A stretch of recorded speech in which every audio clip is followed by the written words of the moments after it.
नमस्कार मैत्रिणींनो, मी प्रतिभा जाधव. मी एक बिझनेस वुमन आहे. आत्ताच्या आधुनिक विचारांची मुलगी. अंधश्रद्धेला खतपाणी घालणे हे माझ्या तत्वात बसत नाही. तुम्ही माझ्या चॅनलवर जाऊन जर माझे व्हिडिओ पाहिलेत तर तुम्हाला कळेल की मी पॉझिटिव्ह थिंग्सवरती व्हिडिओ करते.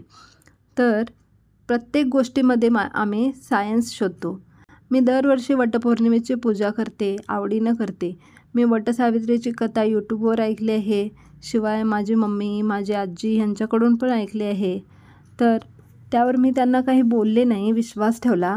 पण मला नेहमी प्रश्न पडायचा, कदाचित तुम्हालाही पडत असेल, की या सावित्रीला सत्यवानाचा प्राण न्यायला येणारा यम दिसला कसा? मग एवढे लोक मरतात, आम्हाला कोणालाच तो यम येताना का दिसत नाही किंवा प्राण नेताना का दिसत नाही? जर सावित्रीला यम दिसलाच नसता तर तिने सत्यवानाचे प्राण परत कसे आणले असते? असो, याचा उलगडा पुढे होणार आहे. तर मला काय सांगायचं होतं की माझे पुण्यामध्ये शॉप आहे, मोबाईल ॲसेसरी, मनी ट्रान्सफर वगैरे. मी वटपौर्णिमेवरचे मागचे 2 व्हिडिओ टाकले. तेव्हा मी ते व्हिडिओ एडिट करत असताना एक कस्टमर आला मनी ट्रान्सफर करायला. UP बिहार साईडचा होता. भंगार विकणारा माणूस होता. त्याने लॅपटॉप स्क्रीनवरती वटपौर्णिमेचे, वटसावित्रीचे फोटो पाहिले. तो कस्टमर माझ्याकडे काल आला 10 तारखेला. माझ्याकडे आला, एक खूप जुनं पुस्तक घेऊन आला होता. म्हणाला, मॅडम ये आपके कुछ काम आएगा देखो, उस दिन ऐसा ही कुछ आप बना रही थी, ऐसा ही कुछ कर रही थी. मी पाहिलं तर ते वटसावित्रीची कथा होती. ती कवरवरून कळत होतं, पण पुस्तकाची हालत खूप खराब होती. मी ते घेतलं आणि वाचलं तर मला पडत असलेल्या सर्व प्रश्नांची उत्तरं मला त्यात मिळाली. मग मला वाटलं की ही कथा रिअल आहे, खरी आहे. पण ही कुठेच यूट्यूबला कुठेच नाही. आणि आता वटपौर्णिमा जवळ आलेली असताना त्या माणसाला ते पुस्तक रद्दीमध्ये सापडलं कसं आणि ते माझ्यापर्यंत येतं कसं? हा काही दैवी संकेत तर नसेल? मी ते पुस्तक यूट्यूबवर व्हिडिओ स्वरूपात टाकायला हवं. वटसावित्रीची खरी कथा सर्वांपर्यंत पोचावी हाच देवाचा उद्देश असेल, म्हणून मी ते पुस्तक क्रमनुसार जोडलं. ते पुस्तक श्लोक स्वरूपात होतं. त्याला मी रात्री 2 वाजेपर्यंत बसून मराठीत ट्रान्सलेट केलं आणि हा व्हिडिओ बनवला आहे. या व्हिडिओमध्ये तुम्हालाही पडलेल्या सर्व प्रश्नांची उत्तरे मिळतील. आणि आता मला ही सावित्रीची कथा खरी वाटायला लागली आहे. आजच्या काळातल्या कोणत्याही स्त्रीला ही कथा नक्कीच आवडेल, नक्कीच खरी वाटेल. तिला पडलेल्या सगळ्या प्रश्नांची उत्तरं याच्यामध्ये मिळतील. तेव्हा ही कथा जास्तीत जास्त लोकांपर्यंत पोचवा, कारण आपली संस्कृती सगळीकडे पसरावी असे मला आणि त्या भगवंतालासुद्धा वाटते. चला तर मग कथेला सुरुवात करूया. खूप खूप वर्षापूर्वीची गोष्ट आहे. एका राज्यामध्ये अश्वत्थामा नावाचा राजा आपल्या राणीसोबत राहत होता. राजा राणी दोघेही खूप दानशूर होते. दोघेही दान पुण्य करत राहायचे. दोघांचा संसार खूप सुखाचा चालला होता. राजा राणीला मूलबाळ नव्हते, पण तरीही राजाला त्याचं अजिबात वाईट वाटत नव्हतं. राजा आणि राणी बाहेर फिरायला गेले असताना राणीला दिसतं की एक स्त्री आपल्या बाळाला कडेवर घेऊन काहीतरी भरवत आहे आणि ते बाळ नको म्हणून हट्ट करत असतं. मग नाविलाजाने ती बाई त्या बाळाला पदराखाली घेऊन आपलं दूध पाजवते. हे दृश्य पाहून राणी थोडी उदास होते आणि ती मनातल्या मनात देवाला म्हणते, हे देवा, हे प्रभू, माझं तर अर्ध आयुष्य निघून गेलं, पण मी अजून आई होऊ शकले नाही. पण माझ्या राजाला त्याचं काहीच वाटत नाही, जरासुद्धा काळजी चिंता नाही. राजा तर कधीही बाळाच्याबद्दल बोलतसुद्धा नाही. असाच विचार करत करत ती महालात परत येते. दुसरा दिवस उजाडतो, पण राणीच्या डोक्यातून काही ते दृश्य निघून जात नाही. मग राणी मनाशी एक निश्चय करते, आज मी महाराज आले की त्यांना बाळ पाहिजे म्हणून हट्ट करणार आणि मग बघतेच महाराज काय म्हणतात. जर महाराजांनी नकार दिला तर मी प्राण त्यागेन. असा विचार करून राणी उदास होऊन बसते. पूर्ण दिवस जेवण खाणं काही करत नाही. संध्याकाळी महाराज आपलं काम संपवून राणी महालात येतात आणि राणीला शोधू लागतात. तेव्हा दासी सांगते की महाराज, महाराणी खूप रागात आहेत. त्या आपल्या शयनकक्षामध्ये झोपल्या आहेत. त्यांनी आपला दरवाजा पण बंद केला आहे. आम्ही खूप प्रयत्न केले, पण महाराणी काहीच बोलत नाहीत. सकाळपासून त्यांनी अन्न पाणी घेतले नाही. का आज महाराणीने पूजापाठसुद्धा केला नाही. हे ऐकल्यानंतर राजा लगेच शयनकक्षाकडे जातो आणि शयनकक्षाचा दरवाजा खटखटू लागतो आतून राणीने काहीच आवाज दिला नाही. मग राजाने खूप विनवण्या केल्या. मग राणीने गुपचूप दरवाजा उघडला. पण राणी काहीच बोलली नाही. राजाने राणीचा हात पकडला आणि विचारलं, राणी साहेबा, काय झालं? असं रुसून बसून मला कसं कळेल बरं? काही झालंय का? माझं काही चुकलंय का? काही असेल तर सांग, मी त्याचा उत्तर शोधतो. पण माझ्या राणीसाहेबाला असं उदास नाही बघू शकणार. मग राणी म्हणते, हे राजन, माझ्यानंतर जेवढ्या पण स्त्रियांची लग्न झाली त्यांना बाळ झाले.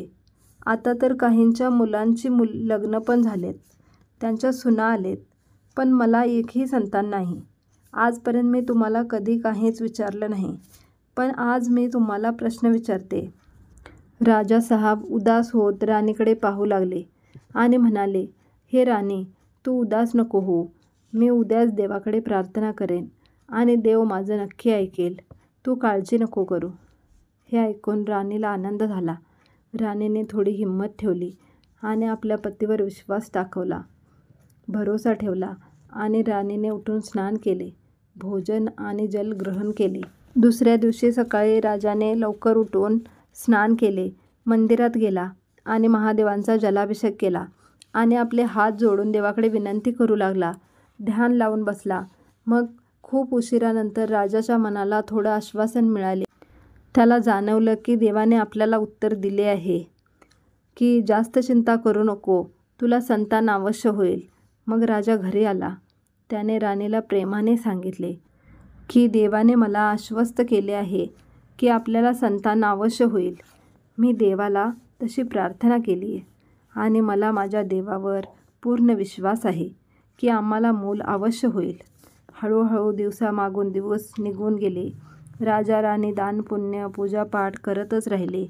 काही दिवसानंतर राणी गर्भवती झाली.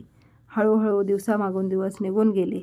1-2 महिने झाले आणि राणीला जाणीव झाली की मी आता आई होणार आहे. तिने ही गोष्ट राजाला सांगितली. हे प्राणनाथ, देवाने तुमचं ऐकलं, मी आता आई होणार आहे. राजा ही गोष्ट ऐकून खूप खुश झाला. तो राणीला म्हणाला, राणी साहेबा, मी म्हटलं होतं ना की तू अवश्य आई होशील. देवाने माझी प्रार्थना ऐकली. राणी हसली आणि राजाकडे बघून म्हणाली, या दिवसाची तर मी आतुरतेने वाट पाहत होते. जेव्हा एखादी स्त्री आई होते तेव्हा ती खूप खुशनसीब असते, खूप सौभाग्यशाली असते, नशीबवान असते. आणि मी आता आई होणार आहे. मला पण आता माझं बाळ मला आई म्हणेल.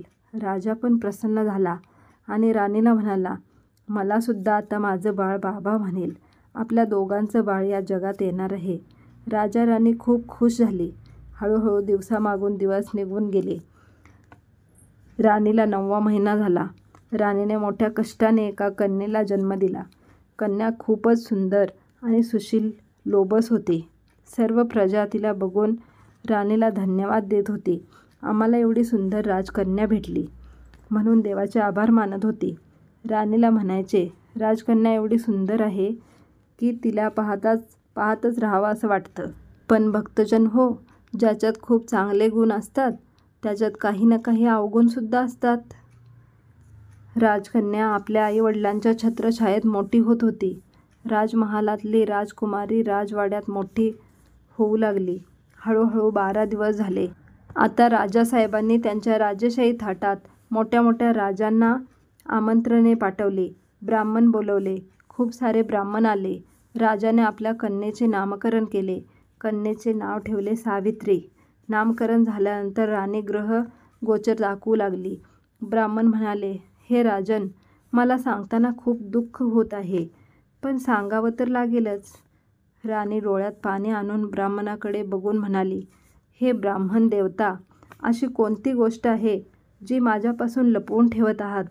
कृपया मला सर्व सांगा.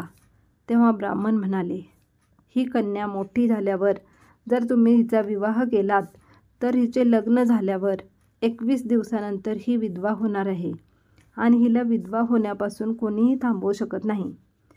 ब्राह्मणाची वाणी ऐकून तिथे शांतता पसरली. आता तर असं वाटत होतं की जसं काही आभाळ कोसळलंय की जमीन फाटलीये.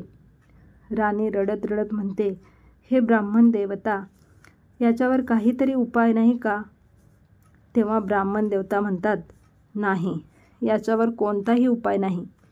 आता तर या कन्येचं भाग्यच जाणे, पुढे काय? तेव्हा राजा आणि राणी ब्राह्मण देवताला म्हणतात, ही गोष्ट तुम्ही कुणालाही सांगू नका, नाहीतर आमच्या कन्येशी कुणीही विवाह करणार नाही. आता आमच्या पुत्रीचे भाग्य जाणो. तेव्हा ब्राह्मण म्हणतात, हे राजन, तुम्ही पण तुमच्या मुलीला ही गोष्ट सांगू नका. जर तुम्ही सांगितली तर तुमची पुत्री जिवंतपणेच मरण पत्करेल. कारण कोणतीही स्त्री हे सहन करत नाही की तिचे सौभाग्य, तिचा पती तिच्या अगोदर या दुनियेतून निघून जाईल. असं सांगून सगळे ब्राह्मण आपल्या पोथ्या पत्र घेऊन, सिदा पाणी घेऊन, दक्षिणा घेऊन आपल्या आपल्या घरी निघून जातात. ही गोष्ट राजा आणि राणीने आपल्या मनातच ठेवली. हळूहळू सावित्री मोठी होऊ लागली. दिवसामागून दिवस गेले. आता 12 वर्ष निघून गेली. तेव्हा सावित्री 12 वर्षाची झाली तेव्हा राजासाहेबांनी तिचा विवाह करायचा विचार केला. राजा आपल्या पत्नीला म्हणाले, हे प्राणप्रिये, आपली पुत्री सावित्री आता मोठी झाली आहे. आता तिचे लग्न केले पाहिजे. राजाची पत्नी राणी तिच्या डोळ्यात टचकन पाणी भरते. ती राजाला म्हणते, हे स्वामीनाथ, तुम्हाला काही आठवतंय का? तेव्हा राजा अश्वत्थामा म्हणतो, हां, मला आठवतंय, पण आता मी तरी काय करू? आपल्या पुत्रीला कुवारी तर ठेवू शकत नाही. तिच्या नशिबात जे असेल तेच होईल. तेव्हा राणी पण मान्य करते. म्हणते, ठीक आहे, आपल्या सावित्रीला एक सुंदर असा वर शोधा. चंद्रासारखा त्याचा चेहरा असेल आणि सूर्यासारखं त्याचं तेज असेल. सूर्य जसा चमकतो तसा त्याचं कर्तृत्व चमकदार असावं. राजा पण हा बोलून स्वतः आपल्या कन्येसाठी वर शोधायला निघून जातो. राजा आजूबाजूचे बरेच नगर पालथे घालतो, पण सावित्रीसाठी योग्य वर त्याला भेटत नाही. शोधता शोधता 4-6 महिने निघून जातात. 6 महिने झाले, पण राजाला आपल्या पुत्रीसाठी योग्य वर असा एकही वर भेटला नाही. मग राजा आपल्या महालात परत येतो आणि आपली पुत्री सावित्रीला म्हणतो, सावित्री, आता तुझ्यासाठी योग्य वर तूच शोधायचा. आपल्या वडिलांची इच्छा मान्य करून सावित्री स्वतःसाठी वर शोधायला निघून जाते. कितीतरी दिवस निघून जातात. बरेच नगर पालथी घालूनही सावित्रीला मनासारखा पती भेटत नाही. मग सावित्री तपोवनात भटकत असताना तिला तेथे शाल्व देशाचा राजा धुमसेन भेटतो. कारण त्याचं राज्य कोणीतरी शत्रूने काढून घेतलं होतं, त्यामुळे ते वनात राहत होते. राजा धुमसेन व त्याची पत्नी दोघेही दृष्टीहीन होते. त्यांचा पुत्र सत्यवानला बघून सावित्रीने पतीच्या रूपात त्याचे वरण केले. मनातल्या मनात त्याला आपला पती मानलं आणि त्यानंतर सावित्रीने महालात परत आली. तेव्हा तिने महाराज अश्वपती आणि नारद ऋषींना पाहिले. राजाने सावित्रीला विचारले, पुत्री सावित्री, तुला तुझा वर सापडला का? तेव्हा सावित्रीने सांगितले की शाल्व देशाचा राजकुमार सत्यवानला तिने आपला पती म्हणून स्वीकारले आहे. असे सांगून सावित्री आपल्या कक्षामध्ये निघून जाते. तिथेच बसलेले नारद मुनींना हे कळले की सावित्रीने सत्यवानाला आपल्या वर स्वरूप पसंत केले आहे. नारद ऋषी म्हणाले, नारायण नारायण. हे राजन, हे मी काय ऐकतो आहे? तुमची कन्या सावित्रीने सत्यवानला आपला पती म्हणून स्वीकार केले आहे. हे राजन, हे तू काय करतोस? सत्यवान गुणवान आहे. सत्यवान धर्मात्मा आहे आणि बलवानसुद्धा आहे, पण त्याचे राज्य परकीयांनी काढून घेतले आहे. तसेच मातापिता अंध आहेत. आणि हे कमी म्हणून की काय, तर सत्यवान अल्पायुष्य आहे. त्याचं आयुष्य खूप कमी आहे. नारायण नारायण. ऋषीराज नारद मुनींची वाणी ऐकून राजा अश्वपती विचारात पडतो. त्याला आपल्या ब्राह्मणाने केलेले भाकीत आठवते. राजा मनातल्या मनात काहीतरी ठरवतो आणि राणीवशात जाऊन सर्व हकीकत राणीला सांगतो. राजा म्हणतो, जर आपण सत्यवानाशी सावित्रीचा विवाह केला तर तो अल्पायुष्य आहे हे सर्वांना माहीत आहे. त्यामुळे आपल्या मुलीवर अपशब्द येणार नाही. कोणालाही कळणार नाही की तिच्याही नशिबात वैधव्य लिहिले आहे. राणी पण लगेच तयार होते आणि सत्यवानाशी आपली पुत्री सावित्रीचा विवाह पक्का करून टाकतो. पूर्ण नगरामध्ये घोषित केले जाते की सावित्रीचा विवाह पक्का झाला आहे. दिवसामागून दिवस गेले. सावित्रीच्या विवाहाचा दिवस जवळ आला. सावित्रीची सुंदरशी बारात आली. राजकन्येचा विवाह मोठ्या धूमधडाक्यात झाला. हे प्रिय भक्तांनो, विवाह करून राजा आपल्या पुत्रीची पाठवणी करतो. इकडे राणी राजाच्या खांद्यावर डोके ठेवून रडते आणि म्हणते, माझी कन्या तर अजून नादान आहे, लहान आहे. तिला तर माहीत पण नाही की तिच्या भविष्यात काय लिहिलं आहे. हे स्वामीनाथ, माझी कन्या तर आपल्या पतीसोबत फक्त 20 दिवसच राहणार आहे आणि 21व्या दिवशी तिच्या कपाळावरचं कुंकू मिटणार आहे. आता मी काय करू? हे पाहण्यासाठी मी जिवंत राहिले का? हे पाहण्याआधी ही जमीन फाटावी आणि मला त्यात सामावून घ्यावी, किंवा कोणत्या तरी नदीत मी जाऊन जीव देऊ का? मला कळत नाही आहे, मी काय करू? राजा आपल्या पत्नीचे अश्रू पुसतो आणि आपल्या पत्नीला धीर देत म्हणतो, प्रिये, आपण काहीही करू शकत नाही. तिच्या नशिबात जे आहे ते होणारच. त्याला कोणीच थांबवू शकत नाही. इकडे सावित्री आपल्या सासरी गेली. विवाहाच्या पहिल्याच रात्री ती आपल्या सतरंजीवर झोपलेली असताना तिला स्वप्न पडतं. ती स्वप्नात तिला दिसतं की तिचं लग्न झालं आणि तिचा पती हे जग सोडून गेला. फक्त 20 दिवसाचंच हे सौभाग्य आणि 21व्या दिवशी ती विधवा होणार हे तिच्या स्वप्नात दिसतं आणि ती दचकून जागी होते. बघते तर तिचा पती तर बाजूला झोपलेला आहे. कपाळावर कुंकू शाबूत आहे. पण सावित्री विचारात पडते, विवाहाच्या पहिल्याच रात्री मला असं वाईट स्वप्न का पडलं? मग ती उठते आणि घराचे दरवाजे उघडते. घराच्या बाहेर जाते. आपल्या पतीलाही उठवत नाही. असंच विचार करत चालतच राहते. चालत ती जंगलाकडे चालत राहिली आणि आता तिला वाटू लागलं की हे देवा, असं होण्याआधी मलाच घेऊन जा. ही जमीन फाटावी आणि त्यात मी गडप व्हावी. खरं तर असं स्वप्न मी कसं पाहू शकते? हळूहळू सकाळ झाली. जंगलात कोणीच नव्हते. जंगलात बसून आता ती तहानेने तिचे ओठ सुकून गेले होते. भुकेने तिचे पाय लटपटत होते. आता तिला नीटसं चालता पण येईना. तिथेच बाजूला एक तलाव होता. तलावाच्या काठावर एक धोबीण कपडे धुत होती. सावित्री तलावाकाठी जाते. आता तिला वाटतं की थोडं पाणी प्यावं, पण परत तिला वाटतं, जर मी पाणी पिलं तर मी जिवंत राहीन आणि पाणी नाही पिलं तर माझा प्राण जाईल. ज्यांनी मी सौभाग्यवतीच राहीन. माझ्या पायात पैंजण आणि बोटात जोडवी छनछन करत राहतील. माझ्या हातात बांगड्या किणकिण करतील. भांगातले कुंकू चमकत राहील. कपाळावरचं कुंकू अखंड राहील. असा विचार करून ती देवाला म्हणते, देवा, मी अन्न जल काहीही ग्रहण करणार नाही. असंच करत ती तलावाकाठी जाते. परत झाडाखाली येऊन बसते. असेच 2 दिवस निघून जातात. ती धोबीण रोज तिथे कपडे धुवायला यायची. तिचे नाव होते नित्या धोबीण. रोज कपडे धुवायला यायची आणि कपडे धुता तिची नजर रोज सावित्रीवर पडायची. तेव्हा ती धोबीण म्हणते, हे भगवान, ही एवढी सुंदर आहे. असं वाटतं की कोणत्या तरी राजघराण्यातली सून किंवा लेक असेल. रोज इथे येत असेल आणि थोडं बसून निघून जात असेल. कधीही तलावात हात धुत नाही किंवा पाय धुत नाही. एकच वस्त्र रोज आहे. कुठे राहत असेल ही? कुठे जात असेल? असाच अजून एक दिवस निघून जातो आणि सावित्री बेशुद्ध होऊन पडते. तेव्हा धोबीण आपले कपडे धुवायचे सोडून तलावातले पाणी काढून तिच्या तोंडावर पाणी मारते आणि सावित्रीला शुद्ध येते. जेव्हा सावित्रीला शुद्ध येते तेव्हा ती नित्या धोबीण तिला विचारते, अगं बहिणी, तू कोण आहेस आणि का या तलावाकाठी रोज येतेस आणि येऊन परत जातेस? असं काय कारण आहे? कपड्यावरून तर वाटतं तू नवविवाहित आहेस. तुझ्या अंगावर तर 16 शृंगार आहेत. अंगावर वधूचे कपडे आहेत. तू कुठे राहतेस आणि इथे रोज का येऊन बसतेस? कुठे जातेस? आता सावित्री आपली दुःखभरी कहाणी धोबिणीला सांगू लागली. नित्या धोबीण म्हणते, अगं बहिणी, स्वप्न ते स्वप्न असतं. तू असा कसा विचार केलास की ते खरं होईल? तेव्हा सावित्री म्हणते, बहिणी, अगं मी माझंच स्वप्न बघितलंय.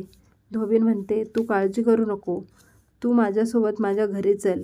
मी जातीने धोबीण आहे. चल, माझ्या घरी चल. बिचारी नित्या धोबीण सावित्रीचा हात पकडून आपल्या घरी घेऊन येते. धुवून आणलेले कपडे घड्या करून त्याची चवड बनवते आणि आकाशाकडे फेकते. बघता ते कपडे गायब होतात. ते कपडे इंद्रलोकी जातात. सगळे देवी देवता आपापले कपडे वाटून घेतात. आता सावित्री हे बघून मनातल्या मनात विचार करते की ही साधारण धोबीण नाही आहे, ही कोणीतरी परी आहे, कुणीतरी देवी आहे. ही कुणाला कपडे द्यायला गेलीच नाही. फक्त एकाच वेळी सगळ्या कपड्यांची चवड आकाशात फेकली आणि ते सगळे कपडे गायब झाले. शेवटी ते कपडे गेले कुठे? धोबीण म्हणते, बहिणी अगं कसला विचार करतेस? सावित्री म्हणते, तू कोण आहेस? तू कोणीही सर्वसामान्य स्त्री नाहीस. हे कपडे तू आकाशाकडे का फेकलेस आणि ते कुठे गेले? धोबीण म्हणते, तू बरोबर बोलतेस. मी देवलोकात होते, इंद्र दरबारी होते. तिथे एक तपस्वी आला. त्याला बघून माझ्या मनात वाईट भावना जागी झाली. म्हणून त्या तपस्वीने मला शाप दिला की तुझ्या मनात मैल आला, तू पृथ्वीवर जाऊन सर्वांचा मैल धुशील. तो शाप पूर्ण करण्यासाठी मी या जंगलात आहे. येऊन देवी दैवतांचे कपडे धुते आहे. कुण्या सतीला जर मी मदत केली तर मी शापातून मुक्त होईन. तेव्हा सावित्री म्हणते, हे बहिणा, तू देवी देवतांचे कपडे धुतेस तर तुझं देवी देवतांशी बोलणं चालणं होत असेल तर कृपा करून सर्व देवी देवतांना माझ्या पतीला जीवदान द्यायला सांग. तेव्हा धोबीण म्हणते, जरूर करूया. उद्याच आपण दोघे मिळून यज्ञ करूया आणि देवी देवतांना पृथ्वीवर बोलवूया आणि त्यांच्याकडून तुझ्या पतीला जीवदान मागूया. ठरल्याप्रमाणे सावित्री आणि नित्या धोबीण पहिल्या प्रहरी उठून स्नान करून अंगणात यज्ञकुंड मांडतात. तूप, लाकडे, फुले सर्व सामग्री जमा करून हवन सुरू करतात. भगवंताचे नामस्मरण करत यज्ञ पेटवतात. त्यात तुपाची आहुती देतात. चंदनाची लाकडे यथासांग यज्ञ करतात. इकडे स्वर्गात देवी देवता खुश असतात. नित्याला आज आमची का बरं आठवण झाली असेल असा विचार करून करता करता पृथ्वीवर येतात. नित्या धोबिणीचा जो यज्ञ चालू असतो तिथे प्रगट होतात. ब्रह्मा, विष्णू, महेश साक्षात समोर पाहून नित्या धोबीण सरळ त्यांच्या पायावर लोटांगण घेते आणि सावित्रीची परिस्थिती सांगते. सावित्री तर देवांचे चरण आपल्या अश्रूंचा अभिषेक करते. देवांना म्हणते, हे प्रभू, मी असा काय गुन्हा केलाय म्हणून मी विधवा होणार आहे. माझ्या पतीला जीवनदान द्या किंवा माझा जीव घेऊन जा. जोपर्यंत तुम्ही माझ्या पतीला जीवनदान देत नाही तोपर्यंत मी तुमचे चरण सोडणार नाही. तेव्हा देव म्हणाले, हे सावित्री, तुझ्या पतीचा मृत्यू अटळ आहे. तो कोणीही थांबवू शकत नाही. तरीही तुझे हे अश्रू पाहून आम्ही जीवदान दिलेही असतं, पण ते आमच्या हातात नाही. ब्रह्मदेव म्हणतात, मी जन्म देतो, जीवनदान देऊ शकत नाही. भगवान विष्णू म्हणतात, मी पालन करतो, मी जीवनदान देऊ शकत नाही. तर महेश भगवान म्हणतात, मी संकट हरण करतो, मी जीवनदान देऊ शकत नाही. हे कार्य यमाचे आहे, तोच फक्त जीवनदान देऊ शकतो. तेव्हा सावित्री म्हणते, हे भगवंत, तुम्ही मला असे निराश करू शकत नाही. मी तुमची भक्ती केली आहे, यज्ञ केलाय. गेले 3 दिवस मी उपाशी आहे. जल पाणी काही ग्रहण केले नाही. तुम्ही माझ्या पतीला जीवनदान देऊ शकत नाही तर मग माझा जीव घेऊन चला. मला सौभाग्याने मरायचं आहे, विधवा म्हणून जगायचं नाही. मला कृपा करून मरण द्या. तेव्हा यावर तिन्ही देव म्हणाले, हे बघ सावित्री, आम्ही जसं तुझ्या पतीला जीवनदान देऊ शकत नाही तसेच आम्ही तुझा जीवही घेऊन जाऊ शकत नाही. जीव नेण्याचे काम यमाचे आहे, त्यात आम्ही हस्तक्षेप करू शकत नाही. तेव्हा सावित्री हट्टाला पेटते, म्हणते, या दोन्हीपैकी एकही काहीही करा, पण तेव्हाच मी तुमचे चरण सोडणार, अन्यथा मी अशीच तुमचे चरण पकडून ठेवणार आहे. तेव्हा देवांचा नाईलाज झाला. तेव्हा ते सावित्रीला म्हणाले, हे बघ पुत्री सावित्री, आम्ही तुझ्यासाठी एक करू शकतो. यम जेव्हा तुझ्या नवऱ्याचे प्राण न्यायला येईल तेव्हा त्याच्याशी तुझी भेट करू शकतो. मग बघ यमच तुझ्या पतीला जीवनदान देतो का ते. सावित्री एवढ्याने पण खुश होते. म्हणते, यमाशी जर भेट झाली तर मी माझ्या पतीचे प्राण त्याला नेऊच देणार नाही. मग सावित्री मनोमन खुश होते आणि देवाचे आभार मानते. तिन्ही देव सावित्रीला प्रसाद देतात आणि सांगतात, हा प्रसाद तूही खा आणि तुझ्या नवऱ्यालाही खाऊ घाल. म्हणजे जेव्हा यम त्याचे प्राण न्यायला येईल तेव्हा तुझी भेट सरळ सरळ यमाशी होईल. सावित्री हो म्हणते, पण आता तिला प्रश्न पडतो, हे भगवंत, आता मी काय करू? आता मी माझ्या पतीला कुठे शोधू? माझे पती तर त्याच्या घरी आहेत. मी रात्रीचं कुठं फिरत आले काय माहिती. मी तर घर सोडून आले.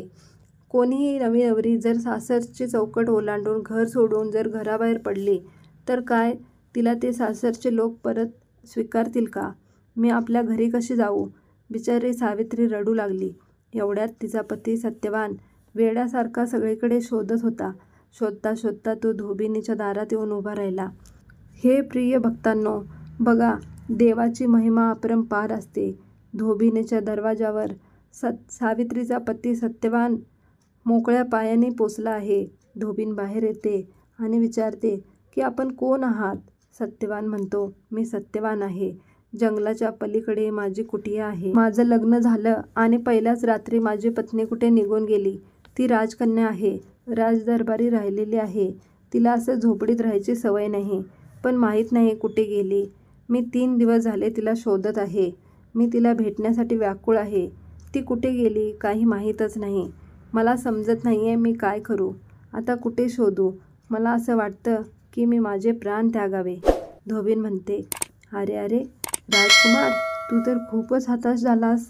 जर मी तुझ्या पत्नीला शोधून दिलं तर? सत्यवान म्हणतो, कृपा करून तुम्हाला माझ्या पत्नीबद्दल काही माहीत असेल तर सांगा. मग धोबीन सत्यवानाला घरात घेते.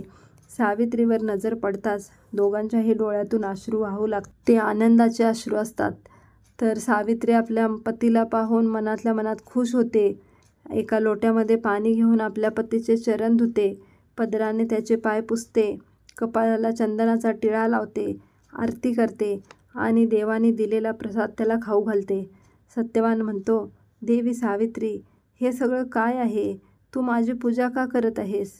तर सावित्री म्हणते, स्वामी, आपल्या सुखी संसारासाठी मी हे 3 दिवसाचा निर्जला उपवास केला होता. सत्यवान घाबरेल म्हणून त्याला ती खरं सांगत नाही. म्हणून वट सावित्रीचा उपवास पूर्वीच्या काळातल्या बायका पौर्णिमेच्या आधी 3 दिवस करायच्या.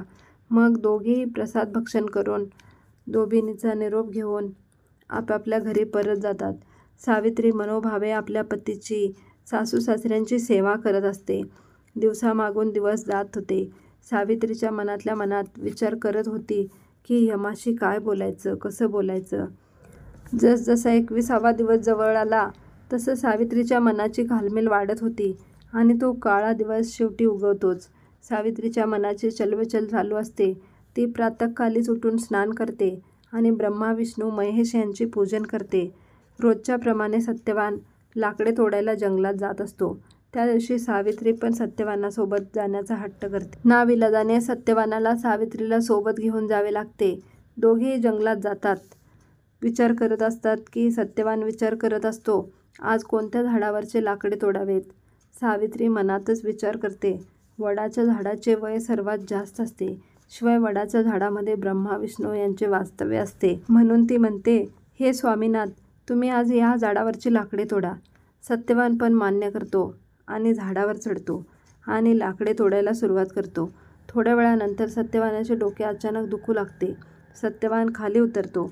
सावित्री त्याचे डोके आपल्या मांडीवर घेते आणि त्याचं डोकं दाबू लागते. तेव्हा तिला यमराज येताना दिसतात. सावित्री यमराजाला नमस्कार करते. यमराज म्हणतात, हे देवी, तुला माझ्याशी असे काय बोलायचे आहे की तू ब्रह्मा विष्णू महेश यांनी मला आदेश दिला आहे की सत्यवानाचे प्राण हरण करताना देवी सावित्रीशी बोलावं. तेव्हा सावित्री म्हणते, हे यमदेवता, माझा विवाह होऊन फक्त 21 दिवस झालेत. मी कसं काय वैधव्य स्वीकारू? कृपा करून माझ्या पतीचे प्राण परत दे. त्यावर यमराज म्हणतात, हे देवी, मला असं तुझ्या पतीचे प्राण परत देता येणार नाहीत. एखाद्याचं आयुष्य जेवढं ठरलं आहे तेवढंच असतं. मृत्यू हा अटळ असतो. तुला वैधव्य पत्करावंच लागेल. सावित्री खूप विनवण्या करते, पण यमराज काहीच ऐकत नाही.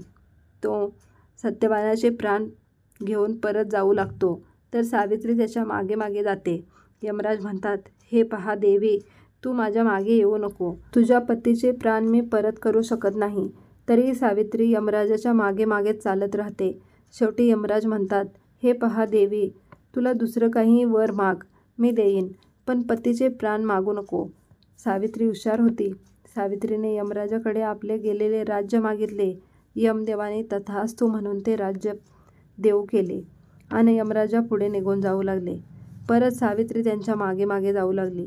परत यमराज म्हणाले, देवी सावित्री मागे येऊ नको. पण सावित्री काही ऐकत नाही. मग परत यमराज म्हणतात, तुला अजून काही हवं असेल तर माग, मी वर स्वरूपात तुला देईन, पण पतीचे प्राण मागू नको. सावित्री हुशार तर होतीच, शिवाय तिने आधी विचार करूनही ठेवला होता. ती आता म्हणते, हे यमराज, तू माझ्या पतीचे प्राण घेऊन जात आहेस. त्याचे मातापिता अंध आहेत. त्यांना एकच सहारा होता त्यांचा मुलगा. आता तो मुलगाच तू घेऊन जात आहेस. आता त्या 2 अंध माणसांनी कोणाच्या आधाराने जगायचे, कोणाच्या सहाऱ्याने जागायचे? आता ते कसे राहतील? तेव्हा त्यांना दृष्टी दे. यमराज तथास्तु म्हणून पुढे निघून जातो. थोडा पुढे जातो तरीही सावित्री मागे मागे येतच असते. आता मात्र यमराज चिडतो. हे देवी सावित्री, तू काहीही केलेस तरी तुझ्या पतीचे प्राण मी परत करणार नाही. तू मागे मागे येऊ नको. आता तुला राज्य दिले आहे, तुझ्या सासू सासऱ्यांना दृष्टी दिली आहे, तू त्यांच्यासोबत जाऊन सुखात राहा. तेव्हा सावित्री म्हणते, हे यमदेवा, मी तर आता माझ्या पतीचे प्राण मागायला येत नाही. यमदेव म्हणतात, मग आता तुला काय हवं आहे? मी जे मागेल ते तुम्ही देणार मला? यमदेव आता थोडे चिडलेले होते. ते रागातच सावित्रीला म्हणाले, देवी, हा 3रा आणि शेवटचा वर मी तुला देतो आहे. माग, तुला काय हवं ते माग, पण लवकर माग. सावित्री मनोमन खुश होते आणि यमदेवाला म्हणते, हे यमदेवा, मला राज्य दिले, सासू सासऱ्यांची दृष्टी दिली, पण त्या राज्याला वारस हवा. माझ्या सासू सासऱ्यांना, त्यांच्या नेत्रांना त्यांचं नातवंड बघायची इच्छा असेलच, तर मलाही पुत्रप्राप्तीचा वर द्या. यमराज रागातच म्हणतात, तथास्तु, आणि पुढे चालू लागतात. सावित्री मागे मागे जाते आणि यमाला म्हणते, हे यमदेवता, तुम्ही माझ्या पतीचे प्राण घेऊन चालला आहात. प्रभू, मी एक पतिव्रता पत्नी आहे. तुम्ही मला पुत्रवती होण्याचा वरदान दिला आहे. आता तुम्हीच जर माझ्या पतीचे प्राण घेऊन गेलात तर मी पुत्रवती कशी होऊ शकेन? हे ऐकून यमराजाला धक्काच बसतो. आपण रागात काय चूक केली ते त्यांना कळतं. यमराजाकडे आता सत्यवानाचे प्राण परत देण्याशिवाय कोणताही पर्याय नव्हता. यमराज म्हणाले, देवी, तू धन्य आहेस. तुझ्या बोलण्यातून तू मला हरवलेस. जा, तुझ्या पतीचे प्राण परत करतो. जाऊन त्याला उठव. सावित्रीचा आनंद गगनात मावत नव्हता. ती यमदेवाला धन्यवाद बोलून पळतच सत्यवान ज्या झाडाखाली होता त्या झाडाकडे गेली आणि सत्यवानाला हलवून उठवले असता सत्यवान उठून बसला. दोघांनीही सर्व देवतांना आणि यमदेवाला धन्यवाद केले. हे सर्व दृश्य पाहून महादेव आणि पार्वती बघत होते. ते दोघेही त्यांच्यासमोर प्रकट झाले. महादेव सावित्रीला म्हणाले, देवी सावित्री, तू करून दाखवलेस. आजपासून तुझ्या नावापुढे सती लागेल. तेव्हापासून सती सावित्री असे म्हटले जाते. तसेच पार्वती म्हणाली, हे सावित्री, तू अशक्य गोष्ट शक्य करून दाखवलीस. आजपासून ज्येष्ठ पौर्णिमेला जी सुवासीन वडाच्या झाडाची पूजा करेल तिच्या पतीला दीर्घायुष्य मिळेल, सुखसमृद्धी मिळेल, संतान सुख मिळेल. तसेच या व्रताला वटसावित्री व्रत म्हणून ओळखतील. तुला अनायासे 3 दिवस उपवास घडला म्हणून हे व्रत पौर्णिमेच्या आधी 3 दिवस सुरू होईल. पौर्णिमेच्या आधी 3 दिवस सुवासिनी उपवास करतील. शिवाय वटवृक्षाखाली सत्यवानाचे प्राण परत मिळाले म्हणून सुवासिनी या वटवृक्षाची पूजा करतील. तू यमाला वचनात बांधलेस म्हणून सुवासिनी या वटवृक्षाला धागा बांधतील. 7 जन्म हाच पती मिळावा ही इच्छा तू प्रकट केलीस म्हणून सुवासिनी वडाला 7 फेरे मारतील. तसेच हे सावित्री, तुझी इच्छा होती की माझ्या कपाळावर कुंकू चमकत राहू दे, माझ्या हातातील बांगड्या किणकिण वाजत राहू देत, माझ्या भांगातील कुंकू अखंड राहू दे, माझ्या पायात पैंजण, बोटात जोडवी छनछन करत राहू दे. म्हणून या व्रताची पूजा करताना सुवासिनी 16 शृंगार करतील. त्यांना अखंड सौभाग्यवतीचा आशीर्वाद मिळेल. त्यामुळे वटवृक्षाची पूजा करायला जाताना सुवासिनी 16 शृंगार करून जातात. त्यामुळेच या व्रताला जो विधी आपण करतो त्याचे हे असे कारण आहे. मैत्रिणींनो, माझ्या तरी सर्व प्रश्नांची उत्तरे मला मिळाली. आय होप तुम्हाला ही सर्व प्रश्नांची उत्तरे मिळाली असतील. तुम्हाला आणि भगवंताला मी धन्यवाद करेन की या चांगल्या कामासाठी देवाने माझी निवड केली.